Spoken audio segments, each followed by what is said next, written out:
Are we live? Yeah. Looks like we're live. Hey, good evening, everybody, and welcome to episode number 4 of Two Guys, a Girl, and a Scene, the GWW Radio Network's in-depth discussion on television and film, and sister or junior or some kind of relation podcast to Scene and Nerd. Here with me tonight, as always, I have the Honorable Mr. Jonathan Reyes. How you doing, Jonathan? I'm hanging in there. Thanks for having me again. Or Hey. whatever. No problem at all, man. My table is your table. Pull up a seat anytime. And as always, we also have joining us Miss Sarah Belmont. How are you doing, SJ? I'm good. Good. Name's Belmont. Sarah Belmont. And as always, or at least sometimes, I am your third co-host, Agasicles Stamas. So tonight is our... What the hell is tonight? Oh, tonight is our top 5 show for the month in our three episodes per month format. And let me say right now, I'm definitely going to be a bit off. I think I've been averaging like an hour and a half to 2 hours of sleep a night for like the last 2 weeks, and I'm beginning to hit the limits of how much longer I can continue to do that. So, any one of you is welcome to step in and pick up hosting duties if I should nod off. So, however, I am equipped with this evening's cup of Joe. Nice. Which is followed by the Red Bull that I just shotgunned about 10 minutes ago. So, hopefully it'll all be good. So tonight we're going to be talking James Bond films, and we are going to try to not get too much into Spectre, which is the new film, which I saw yesterday. I think as this conversation unfolds, we may have a discussion about whether or not that movie is still going to be our movie of the month. that may warrant some discussion. But tonight, at a minimum, we're going to be running down our list of top 5 Bond films, and I do want to start it off before we get into the rundown with kind of an issues discussion, because I think when this idea came up, at least for Jonathan and I think it ran very hot and very high very quickly, and then I know as I got into it myself, prepping for the show, and then specifically as I walked out of the theater after having seen Spectre yesterday, and for any listeners, that review is up on our site. You may have to do a search for it once you go to TheGWW.com. We're having some problem with the website that we haven't figured out yet, where newer posts are not being promoted to the front page, but the posts are there. So if you follow us on Twitter, you can find the bit.ly links to the various posts that we're tweeting, and that will take you there. Or if you just go to the site, for instance, you could go to the site and just do a search for Spectre, and the review will come up in the first hit. So the content's there, although the front page may make you think that it's not. But at any rate, like I said, the idea ran very hot right off the bat, and then I know as Sarah and I kind of talked about it, and as I went to go see Spectre, and then for me, as I got into trying to view some additional Bond films, I've only seen but so many. I think I have seen more than I remember. It's just that, I've typically only viewed them once, and Right. And one thing we probably want to discuss tonight is whether or not Bond films are really that memorable. It might be a thing to talk about. So, Jonathan, how about you start and just tell us what is your relationship with the Bond franchise and the Bond films, kind of in terms of how we talk through that same kind of question with regards to things like Mad Max and Terminator and some of the earlier spoiler casts from this year. Yeah. I really like the Bond franchise. But we'll probably get more deeper into maybe reasons why later. But I know for me, it depends on who Bond is. I know for me, my personal favorite is Daniel Craig. So these last 3 or 4 I've enjoyed very much, except for Quantum of Solace. But the Pierce Brosnan ones were a high for me. And one of the older ones that I really liked was From Russia with Love with Sean Connery. So I like them very much. But it's funny. I was describing them today to my brother, and it's an interesting franchise in that there is not this worldwide, oh my gosh, you have to see this fandom around them. I feel like it's a very much, you either like them or you don't. You're either a Bond fan or you're not. So I think it's a very 50-50 franchise. And yeah, and yeah, we'll talk more about the memorability of them as well. But yeah, that's where I kind of stand with them. It's you can either or. It can go in either way with each of them. And SJ, how about you? My relationship with the Bond films, I don't have much of a relationship with the Bond films. And I blame everything on my father. So since he wasn't a big fan, he never showed me and my brothers them, I don't believe. Like, I remember seeing the Pierce Brosnan Bond films in, like, the 90s and the early 2000s. I never have seen Casino Royale or any of the... I just watched Skyfall. I fell asleep during it. So, yeah, I don't... I guess I'm the or part of the either or equation that John was talking about. But then I got to think about it, and I'm like, well, what would I do? Is it Bond or is it like the spy genre? Because I tried to think about spy movies that I actually do like. I remember liking the Bourne films when they first came out, and then the more that were released, I sort of fell off that wagon too. So they never really do much for me. And then I got to start thinking about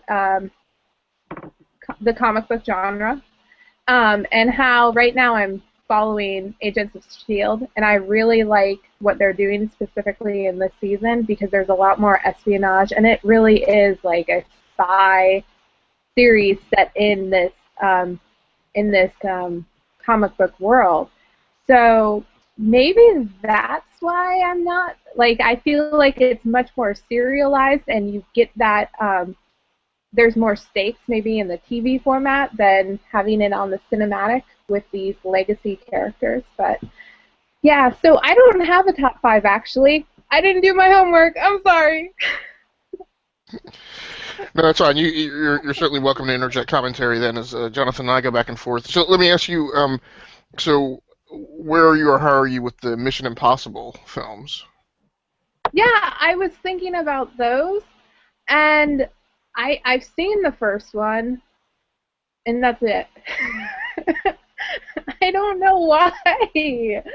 I'm just, action movies never really do much for me, or either I'll see one, but I'm not like a diehard fan of following the franchise because it just continues to get more ridiculous and then it just defeats the purpose because you're like, yeah, they're gonna save the day, yay. And they try to create a mythology with them, with those franchises, but I don't feel the gravitas as much as watching like a comic book genre because that mythology is like so transcendent and the allegories in them as opposed to these action franchises that don't really resonate with me as a viewer. Okay, cool. Very interesting. So, so for me, there's a lot of weirdness in my relationship with Bond. So, so this is going to maybe pull back the curtain on my psyche a bit too much, but so as a younger kid, I went to I guess to an inner city school, in elementary school, where kids were being bussed in from what we referred to as the islands. So as you can imagine, this was a very very bifurcated school. So there were a lot of kind of financially disadvantaged inner city kids intermixed with these kids being bussed in from from the islands. So there was a lot of racial tension. I was in I was I hate using the term. So I was in the gifted program with a lot of those kids. Um, Again, a lot of racial tension, a lot of resentment. And so for whatever reason, I guess because as a kid, it's just how I dealt with it. I tended to not be interested in the same kind of cultural things that they were interested in. Um, I think over time, what that kind of smoothed out to be was just tend to, there are certain things that are too popularist that I just tend to not get into. Um, because I'm like, if everybody likes it, it can't be that good. So, um, which is weird. Which is weird for me. Let's say with music, because I am very much into like just trendy kind of top 20 stuff with music. Just because I can't be bothered with the effort of trying to go deep and find anything more interesting than that. But at any rate, so the Bond films fell into that bucket of things where I'm like, with all the kids coming to school talking about Bond, I'm like, if these guys who are interested in things like Caddyshack and Blazing Saddles and these other things that I don't find interesting, and in some cases, didn't necessarily take a great angle on African Americans, I'm like, well, Bond can't possibly be good, right? So was never interested in the franchise, never got on board with it. I was, however, in the background, a huge fan of Remington Steele, which Pierce Brosnan was on at the time, an NBC show, um, and he was up for the role of Bond.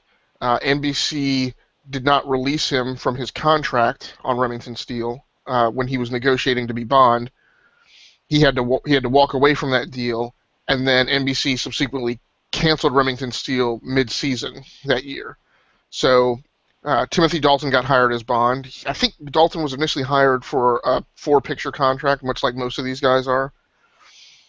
And so Brosnan had to kind of sit out for, I guess, 5 years at least, missing this opportunity. And at the time, I was like, well, crap. I mean, by the time Dalton is done with 4 films, I mean, Brosnan will be too old for the role. Well, Dalton only lasted 2 films. I don't know if he was bought out of his contract or what went on, but the opportunity came up for Brosnan to walk into the role before he got too old. And so for me, I started watching the films with Timothy Dalton, but Pierce Brosnan was really like my favorite Bond, and now at that point, I had all of these years of like the Remington Steele show and the NBC resentment built up. So I was really a huge fan of Pierce Brosnan and the Pierce Brosnan films. So that's kind of how I came to it. So like I don't have a huge yen for like the Sean Connery films. They're there and I acknowledge them, but Sean Connery to me was much more so like the guy he was in The Untouchables. He was much more so Henry Jones, Indiana Jones's father. That's kind of where I attach myself to. King Arthur in the last like 2 minutes of Robin Hood, Prince of Thieves. That's what I identify with when we think about Sean Connery. So, and of course Roger Moore. Even the bits and pieces that I saw of the Bond films, I just felt like he was a clown. So I wasn't interested in those. So I'm very much attached to like these most recent, I guess, 10 films that have come out, less so the Daniel Craig ones, and have little regard or need for anything that preceded the point in time where I got attached to the Bond films. So I guess I want to talk a little bit about relevance and do these films matter? Should they matter? Who do they matter to? Why do they matter to some of us, but not all of us? Or why do some of them matter to us, while others don't? And Sarah, I'll hit you up with a on the nose question right off the bat. Okay. Do you think women have a difficult time attaching themselves to the Bond franchise, with just given the way it kind of approaches male-female relationships? I'm not gonna speak for an entire gender. In your opinion, for you as a woman. For me, maybe that's why. But then again, I took a film noir class, and the way they treat women in this franchise is very similar to the way women are treated in film noir, I believe. The idea that they use their sexuality to manipulate the lead character, and either they're bad or good, or it's very nonchalant. So, and I appreciate those films from an artistic sense, and I've sort of grown to love them over time. So I don't know if it's exactly it could very well be the treatment of women. In preparation for the show, I was watching a review about Casino Royale because it's not on Amazon, so I couldn't watch it. I kind of wanted to. And the reviewer was talking about the relationship that Bond has with Eva Green's character in the film, and how it's the first time that he actually is in, like, he's met his match, and then it's tragedy strikes and everything. So that made me really interested, because it wasn't like a Denise Richards or any of the others to come before. So maybe I also have issues with stakes in legacy characters. Like James Bond is gonna win every time. So what's the point? So why, John? Why do you like these films? Give us the pros. Yeah, I really think, I know for the last few have definitely gotten my attention more so than the ones before the Daniel Craig films. They've definitely got my attention a lot more. I liked the other ones. I liked Pierce Brosnan, but they were just kind of just movies. None of them really stuck with me. And we'll get more into that, I'm sure. But for me, what really got me attached to this franchise was it started with Casino Royale, and then Skyfall. I really liked.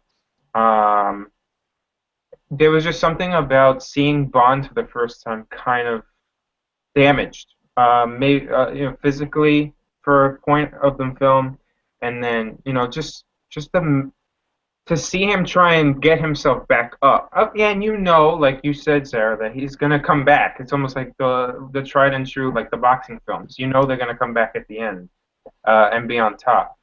But it was nice to kind of see him fall for once, because every other single Bond film to that before Skyfall, I felt like he was almost like a comic book character, just untouchable in many, many ways.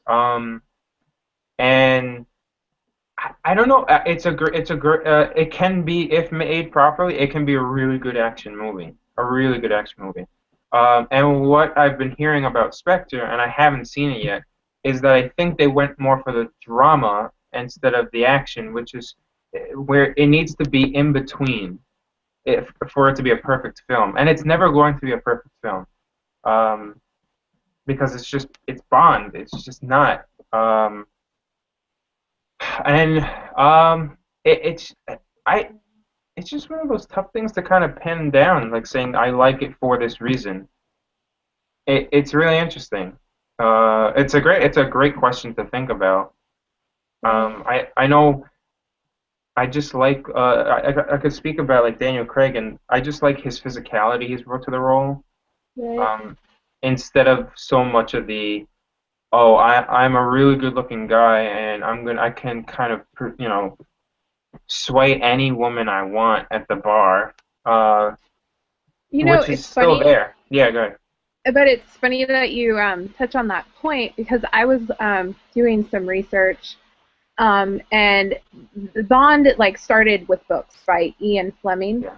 and there's a quote from him in the New Yorker who talks about how he wanted Bond to be an extremely dull, uninteresting man whom things just happen to, and it's more like he's just a blunt instrument.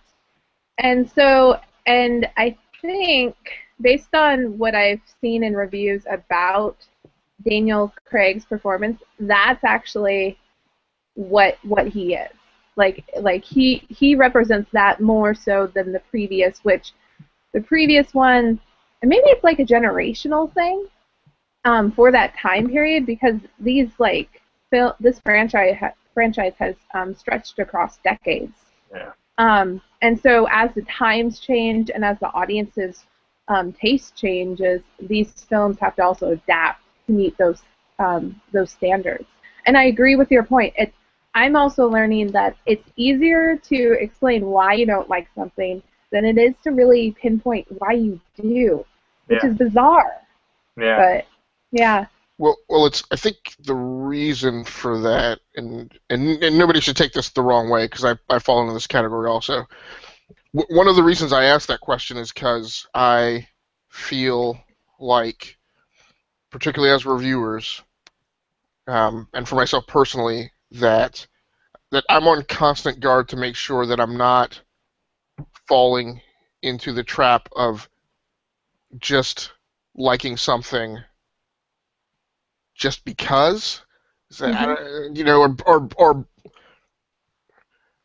I guess what's scarier is kind of, as we've talked last month about how the influence of others can kind of color the lens that you view something through, and that's one thing that I definitely look out for. And here's a great for instance with in terms of these comic book movies, which I love, huge accolades for what was the second Nolan Batman movie, The Dark Knight? Oh yeah. Like I had buddies come out of the theater who saw it before me, and I had a buddy at work say best movie he's ever seen, right? So when that comment is made, immediately my radar goes up, right? Because I'm like, right, expectations. Yeah, so I'm like, okay, I really need to kind of. That's one of those things that I got to watch and walk away from, right? And really evaluate where I'm going to land on it, because the thing I don't want to do is wind up posting a review that is just echoing a trend in media without being able to kind of walk through and step by step articulate why. And with Spectre, I won't get into too much detail because if we're going to talk about it, I don't want to drop too much about that conversation. But I walked out of the theater. I pretty much immediately, tried to put a thumbtack on a board of where my review score was right then and there. Again, before I could get contaminated by anybody else's thoughts, and then I felt a half point lower. I think that evening before I started writing, and a lot of that, and I went through a lot of where can I put this score where it's not going to get a lot of guff from other people about where I've put it.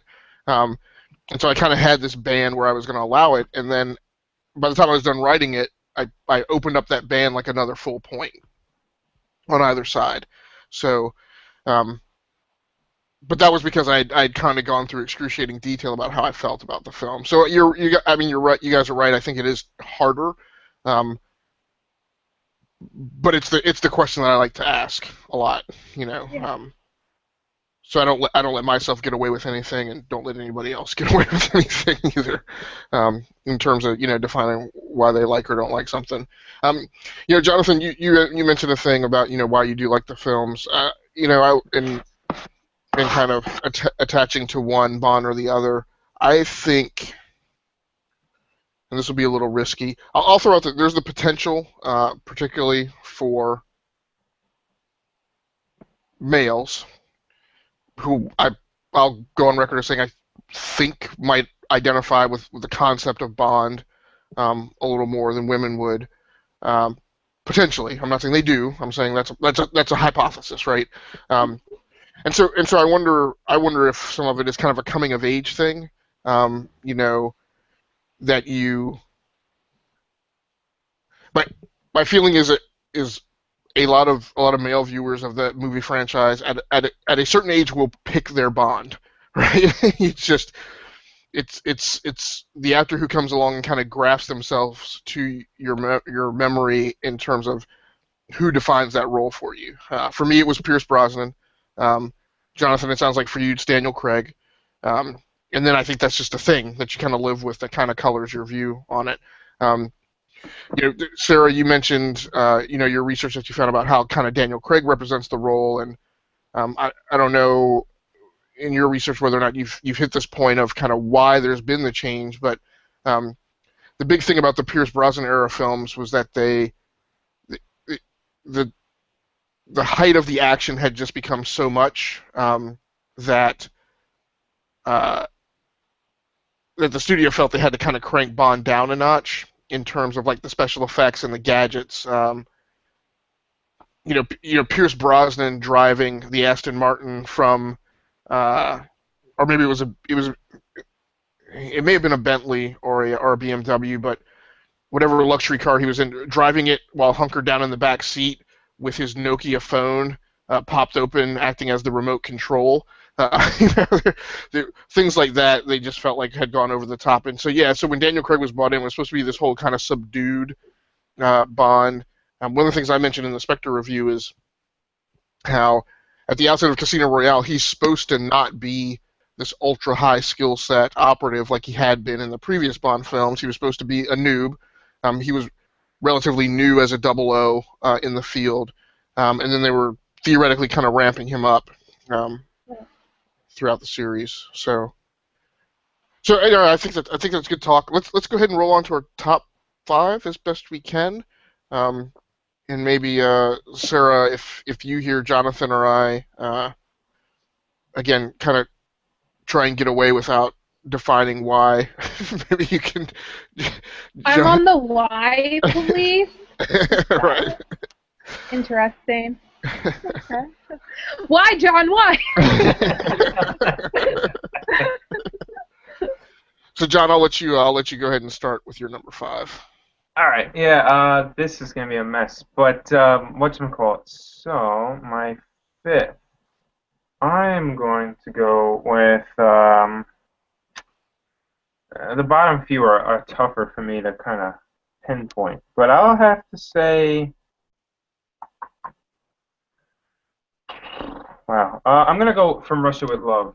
I remember for this one in particular, I was let's say about 15, 16, and a PlayStation 2 game From Russia with Love by the same name. Sean Connery brought on as a voice actor, and it was a PlayStation 2 game. It was really cool. I liked it. It was neat. I was like, wow, is there a movie? And I found the movie From Russia with Love. I watched it. I liked it. I don't remember it that well, but I know I enjoyed it. It wasn't cool. It was just like Bond was really suave in that movie. And that's what I really liked about that one. Sean Connery didn't blow me away, I remember, but it was just one of those really neat ones. It was different. It was kind of campy in a way. But I like that one, so that's my number 5. Okay, so I'll mention before I start running through my list. So my list consists of 3 Pierce Brosnan films, 3 Pierce Brosnan films, 1 Timothy Dalton film, and 1 Daniel Craig film.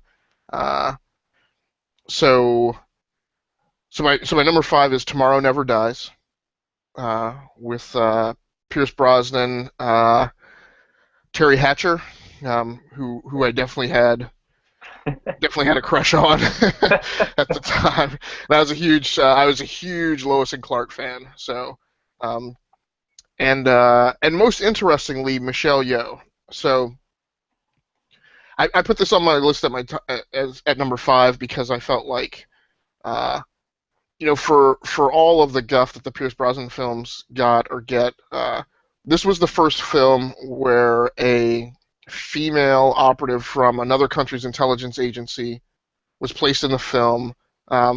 Was the relationship between she and Bond was entirely platonic. There was no physical attraction between the two of them, and she was portrayed as being equally competent to Bond. May have arguably been more competent than Bond. And she plays an operative of the Chinese intelligence service, which in case nobody ever realized seems to not be known by anyone in the real world or otherwise by a three-letter acronym like every other country's intelligence agencies are.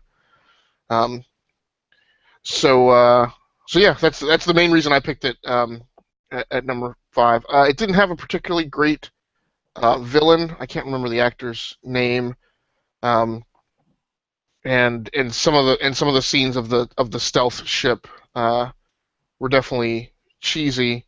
But I felt when Michelle Yeoh and Bond were on screen together, both kind of engaged in action, full stop. I think it was one of the more interesting sequences throughout all of Bond's history because they typically don't go that route with a female character. So, Jonathan, I'll let you go ahead at number 4.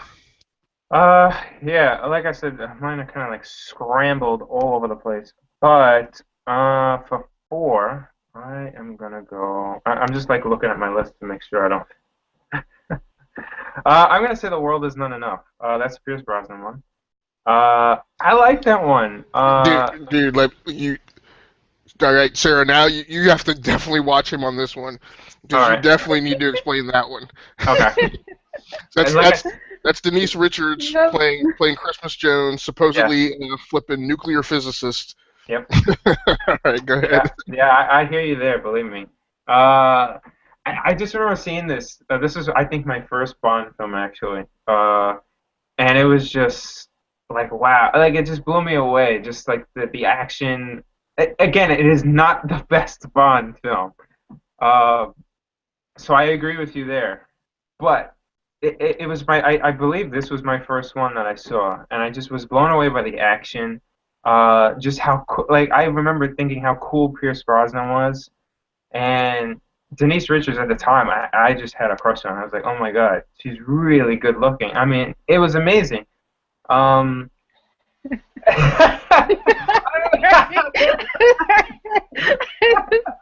Anyway, I've grown past that anyway. So I'm gonna leave it. No, I can't leave it there. But anyway, I liked it. I really liked it. It was memorable for a time, and I liked seeing kind of two females kind of. They were like polar opposites. It was like really cool to see like one that you kind of thought was good for a time, and then she just flips over to being bad the whole time. I liked that whole like. It was a fun movie to watch. I saw that a couple of times, but yeah, I definitely agree. It's not the best kind of looking back and as I'm older now, but yeah, I like that one. I don't know if the explanation helped or not helped, but if it was any good, but. No, I think when you're looking at a franchise, sometimes what introduced you into the franchise, you feel like when you're like listing them out, you have to put it on there just because of that nostalgic reason, or to like say this is what got me on board, so I'm gonna put that. So I'll let it pass. The judge accepts your plea, Jonathan Reyes. All right, I'm good. Thank you. No, and I'll reinforce that. For us and for the audience, as you were talking through it, John, I had to kind of back off and remind myself about what these lists are, and we have never said that these lists are the best films of blah. We've said these are our personal top 5. Yeah, and so absolutely, they're personal. You own these lists. A lot of times with movies, there are movies that I kind of attach myself to because they are not popular with other people, but I feel like they mean something more relevant to me. Right. Yeah, absolutely. And the Denise Richards thing, I mean, at that time she was coming off of Wild Things. It was a hugely popular movie. Her star was very much on the horizon. So yeah, I get that. My number 4, and I'll go ahead and put a poker chip down over here on my mouse pad that says, I think this movie will be on your list and ranked higher. My number 4 was GoldenEye. So this was the first Pierce Brosnan film. You got a double barrel of great actors in it. With Sean Bean, who would go on to be quite famous in many other movies. Quite famous for dying in many, many other. Yes. But whatever. Yeah. unfortunately. It just kills me. It kills him, okay? The the the actresses in this film are, I mean, Famke Janssen is an acquired taste. I think you're aware of her and her other work. She's on How to Get Away with Murder right now, just saying. Really? Oh, is she really? Oh, I didn't know that. Okay. Oh. And she's playing, okay, sorry, pause. No, go ahead. Go ahead. All right. But she's playing a lesbian lover of the main character, Annalise Keaton, Viola Davis. It's the most bizarre thing, and it works. But yeah, sorry. Continue. No. That's great. That's great. So she was a great Bond villain girl. She was weird. Yeah, very strange, very stereotypical. Yes. Right. But whatever, it got her foot in the door. I think that was her first major breakout role that I was aware of. Excellent turn as Jean Grey in at least the first two X-Men films thereafter. Right. The protagonist actress, Isabella Scorupco, I don't know if she ever went on to do anything major. She doesn't ring out in my mind, but and I think Jonathan Rhys Davies was in the movie as maybe I'm thinking Robbie Coltrane.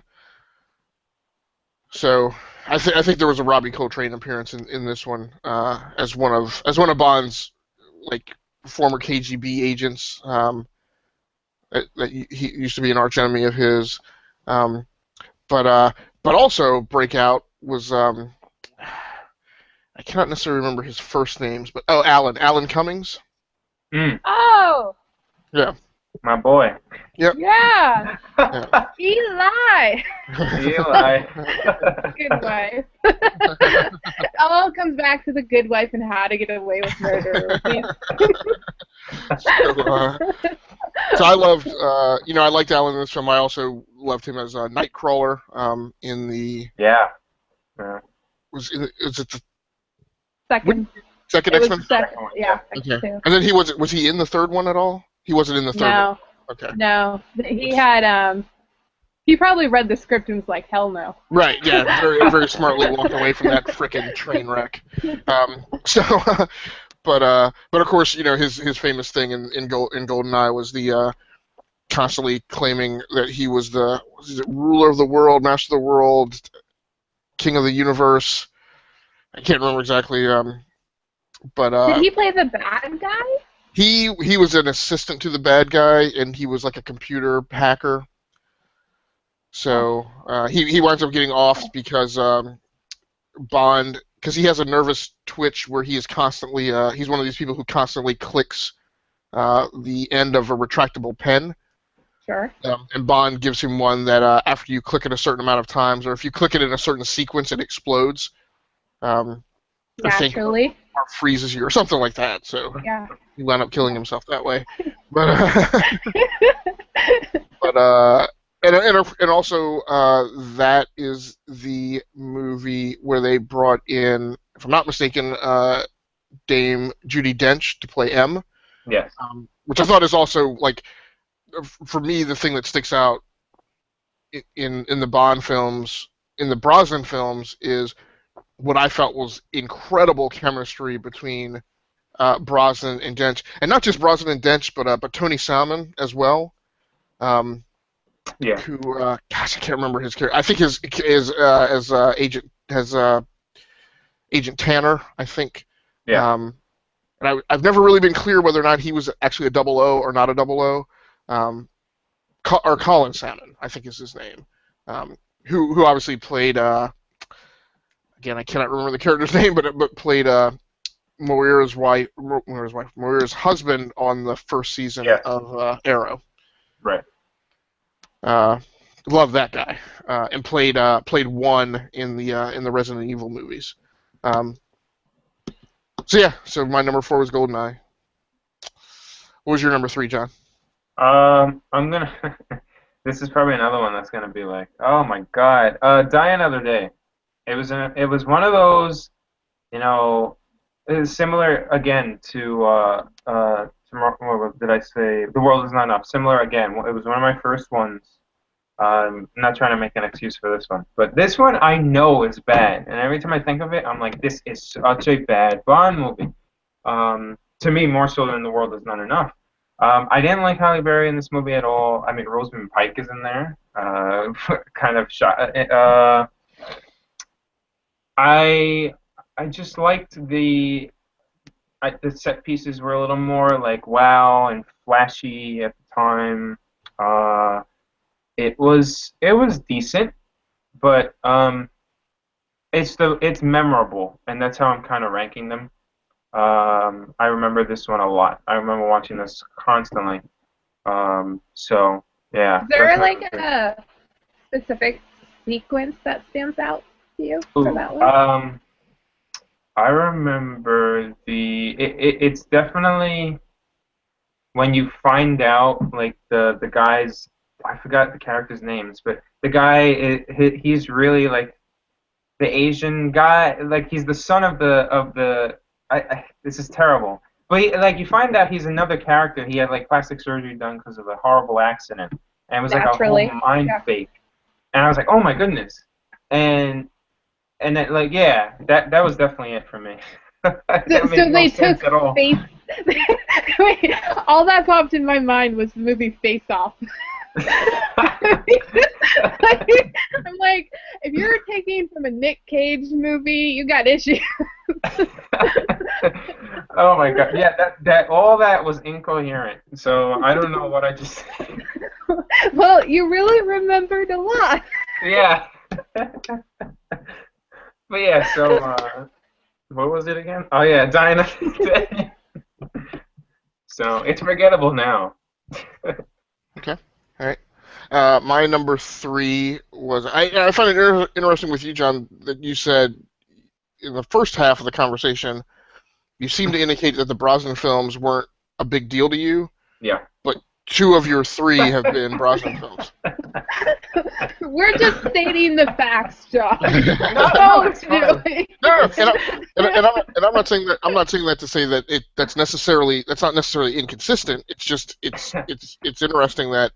Well, again, in how these top fives fall out, that it's feasible that movies that you wouldn't normally drop in a conversation, right, without us putting everybody through the crucible of forcing you to like critically Right. select your top five. Right. You realize when you're going through that sometimes a lot of things don't shake out how you just like natively think about them. Exactly. So my number three is Casino Royale. Again, I was disappointed to see Pierce Brosnan walk away, but I knew he was starting to hit the age limiter, and they definitely did not want another Roger Moore situation where they would have a Bond actor just linger in that role for too long out of fear of replacing him. They kind How of went long is too long, in your opinion, for this role? well. So the problem with Roger Moore, and I would need to go back to look at the specific metrics. So I'll talk about this subjectively. Is that he just hung out. He was in the role past an optimal age point, where he arguably should have been replaced. But my sense of it, just from memory, and of course memory gets corrupted over time, was that the studio was afraid to replace him.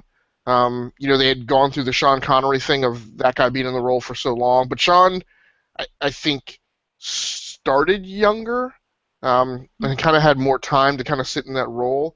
And I know Moore was I'm pretty sure he was in his 50s and was still in the role.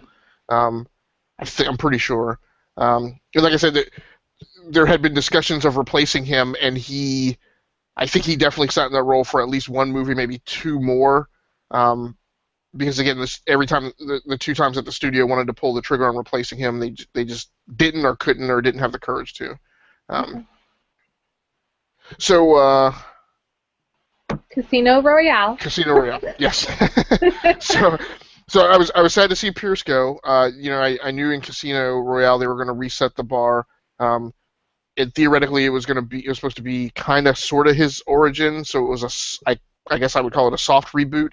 Although they still had Judi Dench in as M, who theoretically, in the Brosnan films, and the Bond films have significant problems with any concept of continuity. But Yeah. when Dench came on, I mean, she specifically made reference to her predecessor.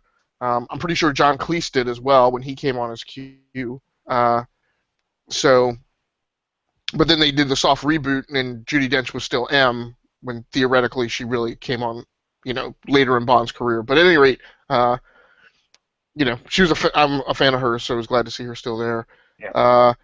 What I liked about Casino Royale, I just appreciated the courage of taking that tack of kind of backing off the notion of Bond being a womanizer, but not in the Timothy Dalton way. So when Dalton came into the role, the AIDS epidemic was a big fear point, and so they wrote that Bond to be, I could not use the term monogamous, but they wrote it so that he would basically only be involved with one woman per film. So it wasn't that. It was actually a reimagining of the character to make him less of a womanizer and less detached in terms of his emotions. And there was really, I say there was a problem with continuity in the Bond films, but I really think at least between these four, from Casino Royale to Spectre, there was a focused effort to create some notion of a continuity and some notion of like recurring objects that Bond would revisit in terms of common threads throughout the film. So, and Casino Royale was a little more gritty. When don't worry about it, John. When he goes to play the poker game, you really do question whether or not he's going to pull it off. And I also really loved Jeffrey Wright being cast as Felix Leitner in the film. Again, and Jeffrey is, I believe he's a Hispanic actor. He may be Hispanic and African American. I'm not certain, but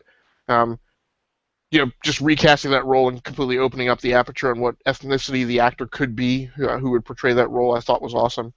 And I loved the opening sequence. You mentioned Daniel Craig's physicality.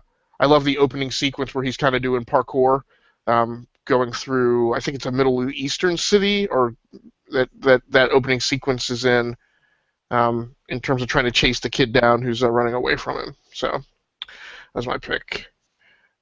To go off of your first point, yeah. When I was looking into Casino Royale, and I actually did want to watch this after doing all the research, but Amazon doesn't have it. So the one of the reviews and on IMDb it says that it was actually, so Ava Green, she shoots a guy, I guess, or she witnesses a murder, and then they both end up in the shower, but they're both fully clothed. And he comforts her.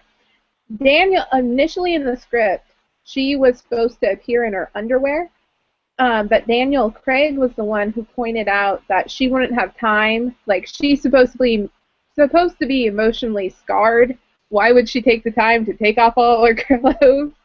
So, and then they made the deliberate choice to show them the next night in separate beds, having nothing happen. So I thought that was really interesting, and it made me, again, want to watch it. But, yep. Yeah, I would say that's one of the ones that I would definitely say is worth viewing, if it becomes available. So, Jonathan, what was your number 2? 3, right? Or we're on 2 already? And we're on 2. Oh, wow. All right. What's it called? So I will say, I'm gonna Casino Royale is my number 2. For most of the reasons you said. That one definitely, I was on board right away. And now looking back, it's kind of funny because at the time, I didn't know who Mads Mikkelsen was. I didn't know who Eva Green was. And now I'm a huge fan of Mads Mikkelsen because of his role in Hannibal, the TV show. What happened? Oh, so Oh, good. Yeah, it's so yeah, good. yeah. He's brilliant, absolutely brilliant. And the Eva Green, I'm a huge fan of her from Penny Dreadful now. So it's just so funny how kind of things kind of circle back in a weird way. And then I've never seen any of the Timothy Dalton ones, and I like Timothy Dalton and Penny Dreadful. So, and I've actually been looking to watch the Timothy Dalton ones because I actually like Timothy Dalton a lot on the show. But yeah, once I saw Casino Royale, that one was number one for me immediately because I said, "Wow, this is the Bond I've always kind of wanted." So yeah, Casino Royale.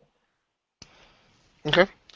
Uh, my number two, and I had to keep my mouth shut when you hit this movie earlier, was Die Another Day as Ah, well. Um, so, I'm not entirely on board with the way the rest of the media cast a shadow on this movie. I didn't think it was bad. I felt like Halle Berry, and again, she followed, she followed kind of Michelle Yeoh in terms of, being painted as a strong female character in this franchise, although there was, romantic interest between she and Bond. Um, but there were talks for a while of Jinx getting her own movie. Halle Berry was just that popular of a character in the film. Um, Visually, I thought this film was great in terms of cinematography. Um, you have the incredible opening sequence, escape sequence, where in great Bond fashion, though it's completely ridiculous and over the top. But I think the way he gets away from the Koreans, and I'm not entirely certain because I definitely get things mixed up, but um, I may have this mixed up with another movie. The opening sequence I'm thinking in this movie is he goes there's an aircraft. There's an aircraft that goes over the side of the cliff, and he jumps over the side of the cliff, and you know does the slipstream thing where he folds his arms flat against his sides and gains as much speed as he can and catches up to the aircraft, I think, and gets inside and makes his escape. That may be another Bond film. I'm not sure, but this was one. This was one of the Bond films that had a pretty intense torture sequence in it, where when he's captured by the Koreans. Um, the memorable scene question, Sarah, if you were to ask me that, would have been the sword fights yeah. between he and whoever the mastermind was. I thought there were two sword fights. Maybe there was just one, but where he challenges that guy at the fencing club, um, where the fencing master is Madonna. There you go. Of course. Which was just interesting. Which was a cameo that she got because she did the title song for that movie. Um, so yeah, and the ice castle where the party is right before the finale takes place. Um, Again, the Aston Vanish, I think, is what they called it, which was the camouflaging car that could disappear. Uh, so I Like most cars do. so and it was Brosnan's last film. I don't know. I think that was a decision that got made after its release. I don't know if contractually that was supposed to have been his last film. I'm not sure, but either way, it's burned in my memory as his last film, and I had a fun time watching it. There's a great sequence out, and I think it's filmed in.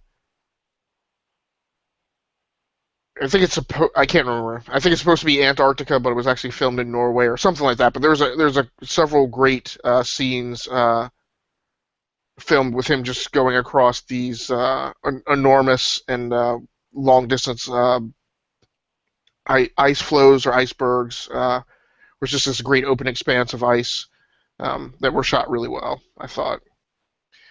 So Jonathan, what was your number one? Yeah. Before I do that, I knew I was gonna do this, where I kind of jumbled up and mixed up the numbers. So I'm gonna make From Russia with Love, an honorary mention. 5 will be World Is Not Enough. 4 is going to be Die Another Day. 3 will be GoldenEye. 2, Casino Royale. And finally, 1, Skyfall. That movie, when it came out, I just remember the anticipation for it was just incredible for myself. Casino Royale, like I said, was number 1 for a long time up to that point. Quantum of Solace was just not good at all for me. I was disappointed, very much so. So it was basically, instead of a 4-year gap, it felt like a 6-year gap between films because I just didn't have a proper Bond for such a long time. And Skyfall did it, like I mentioned earlier in the show, that the physicality was there, the drama was there. It was the most grounded Bond to that point, and I think it still is. I can't speak about Spectre yet because I haven't seen it, but it was the most grounded Bond to that point. You saw Bond really lose for the first time for at least a portion of the film, and then obviously he comes back on top. I like the way they changed things. Javier Bardem was, I thought, one of the best villains I've ever seen in a Bond film. Just whenever he was on, I always wanted to see him. Whenever he was off screen, I was like, where is this guy? And they gave you him. They really gave you him, and I really appreciated that because most of the time in these Bond films, they're just elusive. He was for a time, and then they gave him to you the rest of the way. And man, I don't want to spoil the ending, but it's just like, man, that ending, it's a gut punch. Because of if up to that point, if you've really invested yourself in the series, what happens at the end, you're just like, oh my goodness. So I really, really like Skyfall a lot. It's one of my favorite films of all time. I know that's saying a lot for a Bond film, but I just think the way it was shot, the way the performances were from everybody, it really is a solid Bond film, but just a movie as well. So, yeah, Skyfall. No, that's good, and I know that movie is very popular with people, so definitely warranted in being your number one. So my number one film was number one Bond film is License to Kill, which is a Timothy Dalton movie. So Sarah's rationale that she discussed as far as why certain movies become your number one. In terms of nostalgia, there's probably a certain sense of that in this. This was my second Bond film that I actually went to the movie theater to see. It was the second Timothy Dalton film, and like I said, I definitely jumped on board when Timothy Dalton took the reins. Classic title, taking a quote that's used in I think every Bond film, and making it the actual title. Should just make it stand out on any list of films for a Bond film, whether you like Timothy Dalton or not. And this is a Bond film to me that was clearly more dark in tone and theme than other Bond films. And I'm not sure if you guys are familiar with the setup, but basically Felix Leitner, who is on a case investigating drug lords and a cartel, probably in Colombia, I'm not completely sure, is engaged, and actually in the opening sequence, he and Bond are working together, and Felix is about to miss his wedding, but Bond convinces him, I think, to get on a plane to try and make it, and they actually jump out of the plane and parachute down to the wedding. So, kind of in a classic repeat of, I think it was Goldfinger, where he comes out of the water in a scuba suit and unzips it and steps out in a tuxedo. He and Felix Leitner kind of do the same thing. They parachute down, and then I think they disconnect their parachute harnesses, and they're wearing their gray tuxes for the wedding. But I think the actress is Priscilla Presley, who he's marrying. But she then this cartel then seeks him out for revenge, and so she is quickly murdered. Um, and things at that point things become very personal for Bond. And then Felix is also kidnapped and basically put in a shark tank, or like dangled in a shark tank. And the shark, I'm pretty sure, at least takes his legs, but he's not dead. But obviously he'll be permanently crippled. So, I mean, all that stuff, yeah, very big deal for Felix Leitner, who has been there. That character has been there since the first Bond film, since Dr. No back in 1964. And what happens to him in this film is representative of what would have been the end of his career if the Bond films were not so freewheeling with their notion of continuity. But again, things became very personal for Bond. He goes rogue, and again, I haven't watched all the 1960s films and whatnot, and the Sean Connery and Roger Moore films, but I'm sure Bond maybe went rogue beforehand, but watching this film, I felt like, oh snap, he's like going rogue from MI6, which to me felt like it was the first time he was going rogue and just breaking all the rules.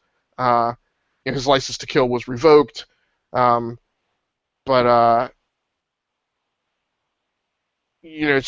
so to me, he was just jumping on board. Again, I attached myself to this film because I felt like not only is Timothy Dalton being written as a very different Bond than he's been written in the past, but this movie is like very starkly different than the other ones. And there was mention, like in the media news stories at the time, that also some of the violence was a little more violent, a little less comical and cartoony than it had been in the past, because there's a sequence where I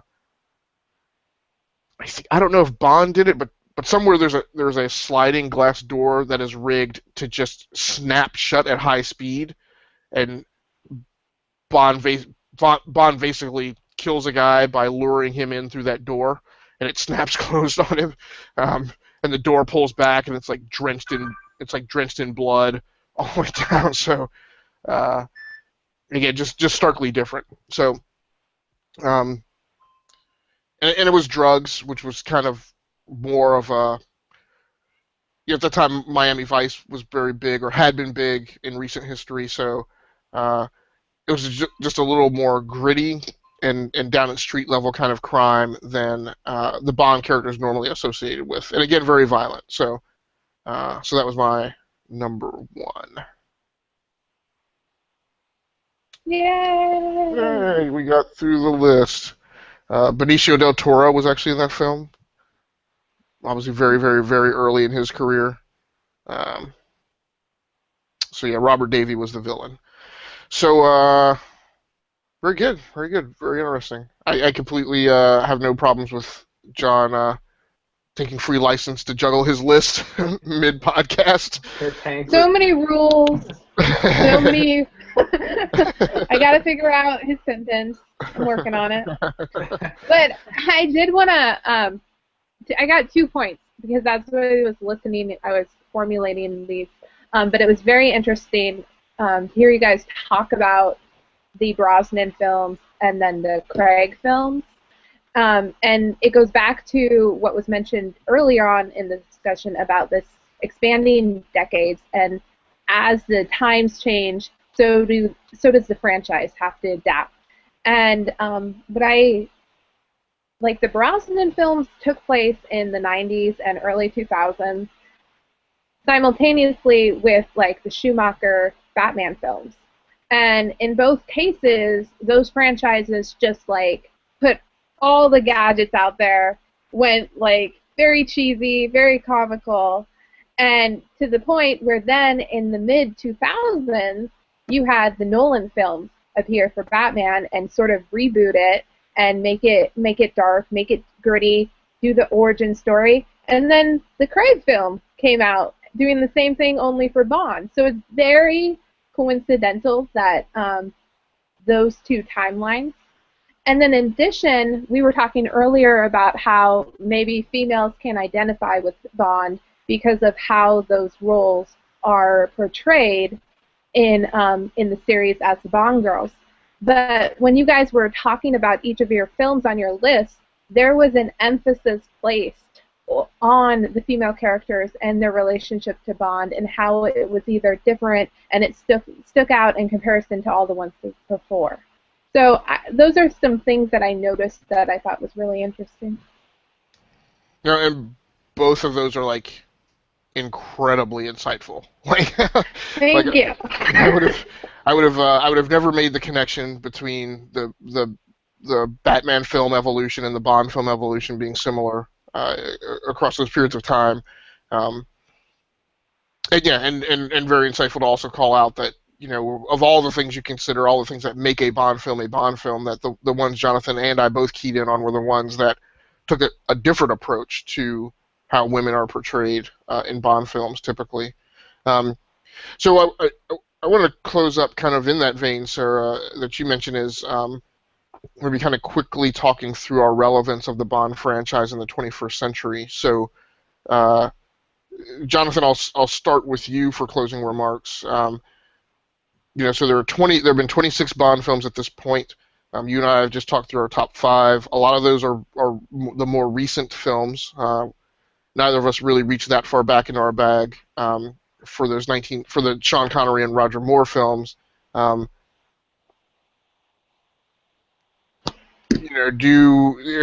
about to have another Bond, another actor cast as Bond, since Spectre is Daniel Craig's last film. Does the world need this? Is Bond still relevant in the 21st century? And if either way, if so, if not, why or why not? Any thoughts? Yeah. Do we need it? No. Are we gonna still get it? Yes, because of money. Look at the box office this weekend. I mean, it's the second highest Bond film of all time, behind Skyfall. Skyfall was like 80 something, and Spectre is 78, whatever. That's why we're gonna keep getting them. It's incredible. Daniel, I mean, I'm gonna miss Daniel Craig a lot, and this will be the first time I kind of go through the whole like, oh my God, this is the last time I see him and whatever. He's still contracted for one more, but I think he's done.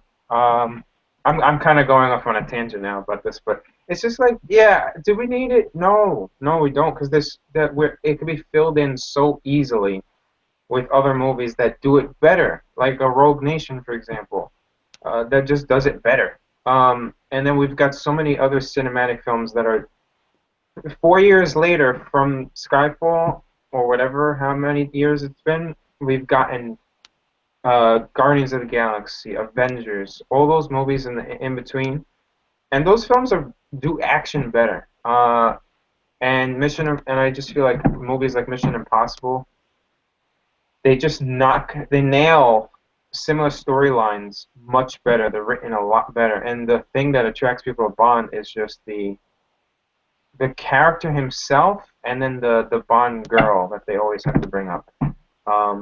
But we're gonna see Bond for a long time, and it all has to do with money. So, Sarah, what about your thoughts on that topic? I completely agree. Until they stop making money, it's not going to go away. It's a franchise, and studios need franchises, and especially in the wake of if you're a studio with, and this is Universal, right? Or no? This is interesting. Yeah, it's Sony. Sony. Yeah, Sony definitely needs a franchise.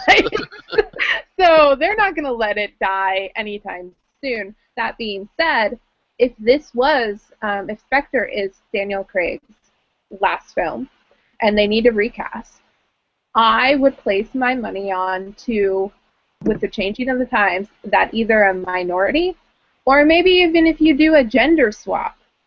I mean, you got to stay relevant, and there's Marvel and DC get a lot of flack for not having minorities and female characters, so Bond should be treated the same way. And I know Idris Elba is constantly being tossed around. Some people think he's too old, and I'm like, go for it. I mean, try it out. You got to stay relevant, and I think it would be refreshing. You can't do the reboot again. You just did that. Exactly. So I think it's important, or do a gender swap.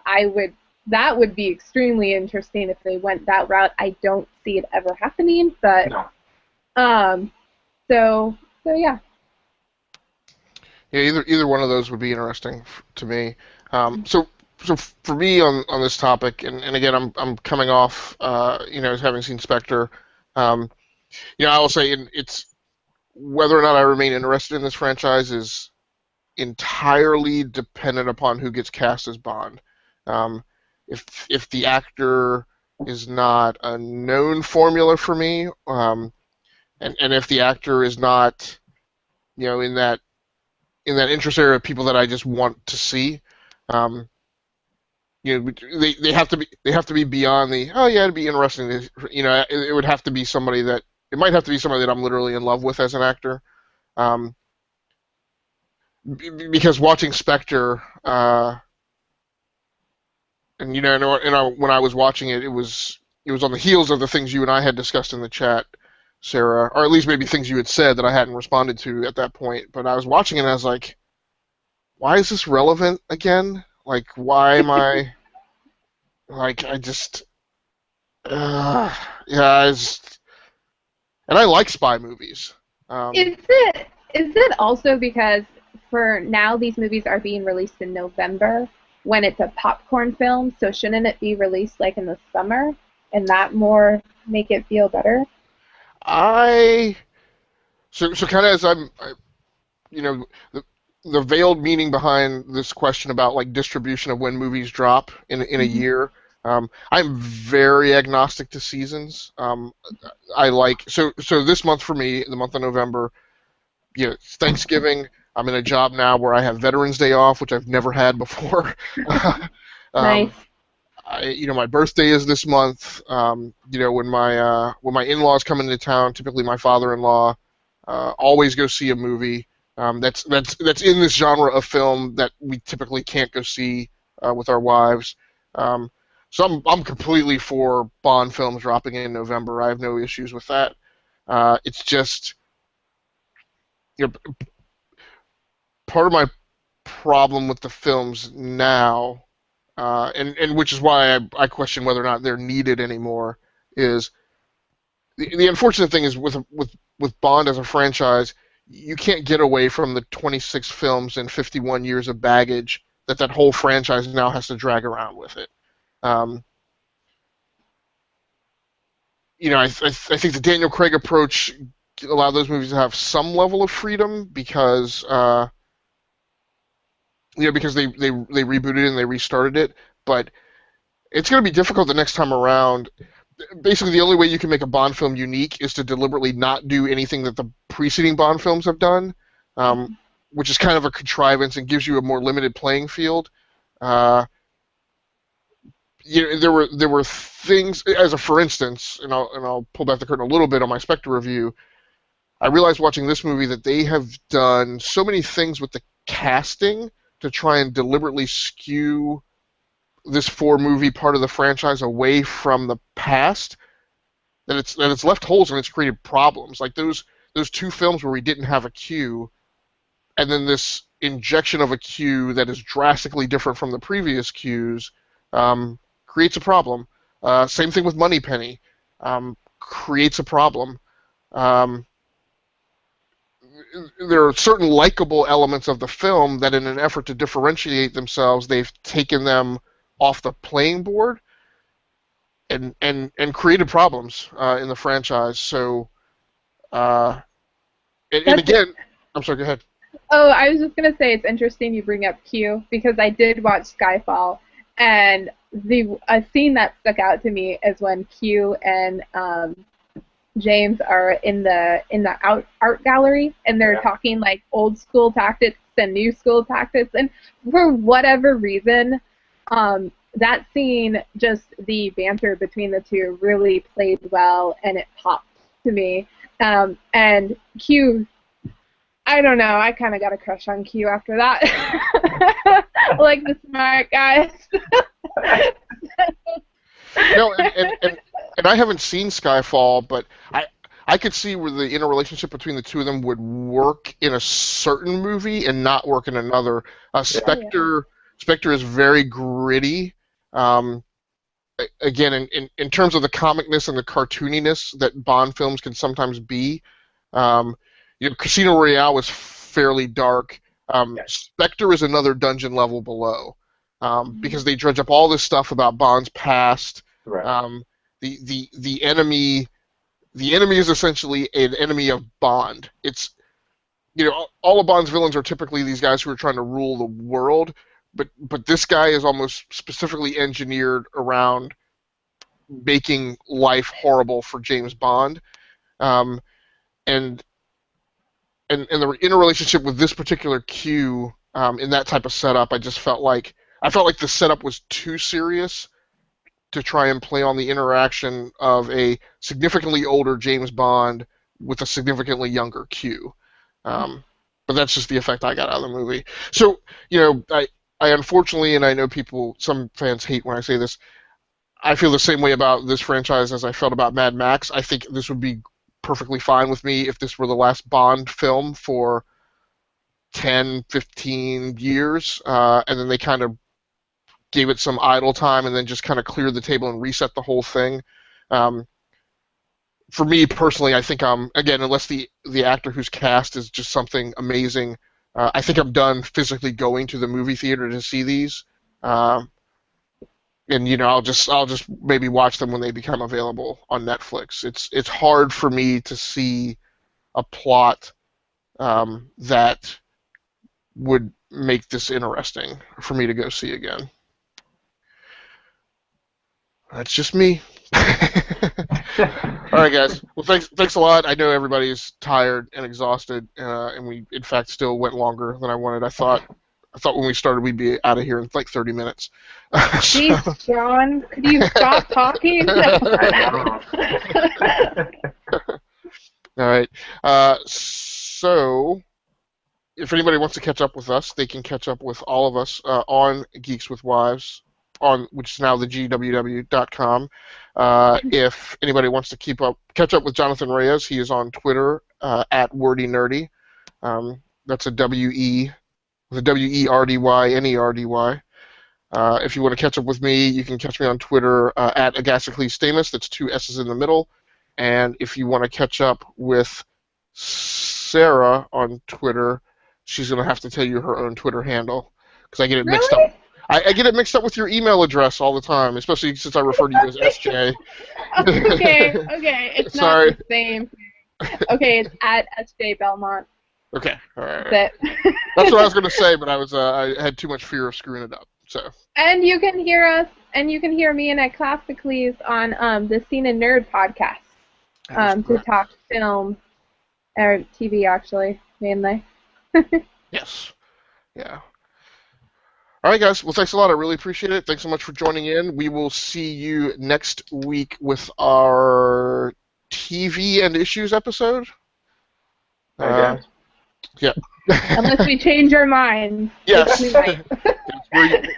We're a young podcast, so we're still trying to figure it out. Yes. So thanks a lot for watching us for episode number 4, and we are out of here. Here's the walk away. Drop it! I'm still here. I'm not going to play. The girls stay behind.